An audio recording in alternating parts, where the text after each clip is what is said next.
എരിശ്ശേരിയാണ് ഉണ്ടാക്കാൻ പോകുന്നത്. നമ്മളുടെ ഓണസദ്യയിൽ ഒഴിച്ചുകൂടാൻ പറ്റാത്തൊരു വിഭവമാണ് എരിശ്ശേരി. അതിന് എന്തൊക്കെ സാധനമാണ് നമുക്ക് വേണ്ടതെന്ന് നോക്കാം. മത്തൻ, പിന്നെ വൻപയർ, 1/2 ടീസ്പൂൺ മഞ്ഞൾപ്പൊടി, 1 സ്പൂൺ മുളക് പൊടി, 3 വറ്റൽമുളക്, 1 തേങ്ങ, ആവശ്യത്തിന് ഉപ്പ്, വെളിച്ചെണ്ണ, കറിവേപ്പില, 2 ചെറിയ ഉള്ളി, കടുക്, പിന്നെ ആവശ്യത്തിന് നമുക്ക് വെള്ളം.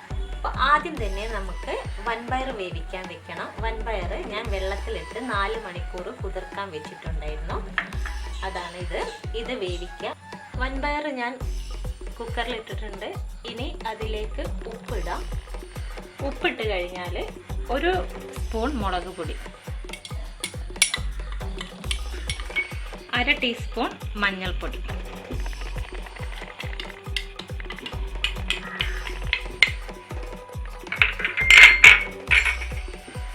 ഇനി ആവശ്യത്തിന് വെള്ളം.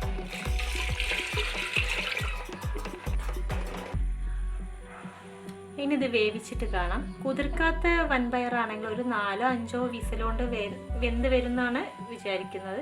ഇതിപ്പോൾ ഞാൻ 4 മണിക്കൂർ കുതിർക്കാൻ വെച്ചതുകൊണ്ട് ഒരു 2 വിസിൽ മതിയാവും.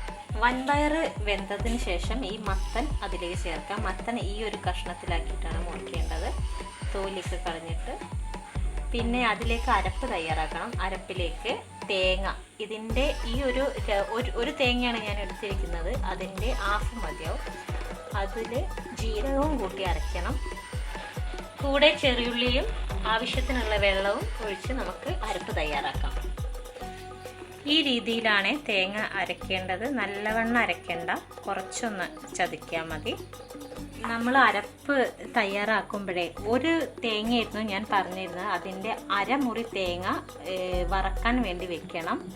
മൂപ്പിച്ചിട്ട് ഇടാനുള്ളതാണ്. അരമുറിയാണ് ഞാൻ അരയ്ക്കാൻ വേണ്ടി എടുത്തിരിക്കുന്നത്. അപ്പോൾ വൻപയർ 3/4 വേവായിട്ടുണ്ട്. ഇനി അതിലേക്ക് ഈ കഷ്ണങ്ങളാക്കിയ മത്തൻ ചേർക്കാം. കുറച്ച് വെള്ളം വേണം തോന്നുന്നു. അപ്പം കുറച്ചും കൂടി വെള്ളം ഒഴിക്കുന്നുണ്ട് ഞാൻ. മത്തൻ വേവാനായിട്ട് 1 വിസിൽ മതി കേട്ടോ.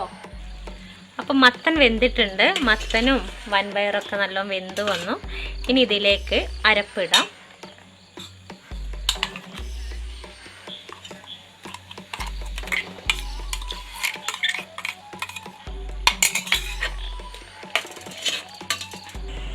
ഇനി അരപ്പൊന്ന് വേവിക്കുക. അപ്പം മത്തനൊന്ന് ഉടച്ചു കൊടുക്കണം. കുറച്ച് നല്ലവണ്ണം ഉടയ്ക്കേണ്ട, ഒന്ന്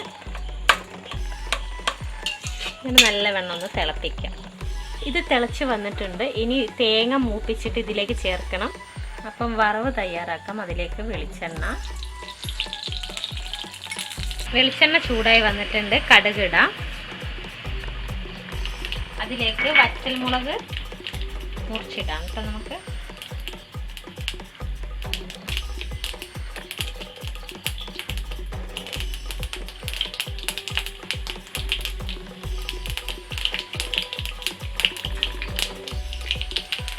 കുറച്ച് കറിവേപ്പിലയും കൂടി ഇടാം. ഇതിലേക്ക് നമ്മൾ മാറ്റി വെച്ച തേങ്ങ,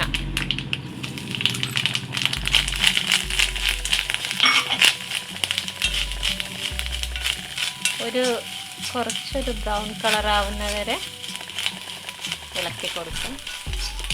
ഈ ഒരു പാകത്തിലാണ് തേങ്ങ വേണ്ടത്. ഇനി നമുക്ക് വേവിച്ചതിലേക്ക് ചേർക്കാം. ഇനി ഇതിലേക്ക് ഇടാം.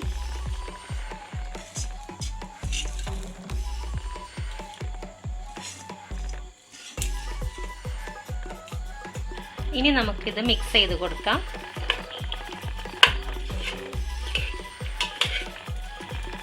അപ്പം നമ്മുടെ എരിശ്ശേരി റെഡി ആയിട്ടുണ്ട്. അപ്പോൾ എല്ലാവരും ഇത് ചെയ്ത് നോക്കണം. അടുത്ത വീഡിയോയിൽ കാണുന്നവരെ ബായ്.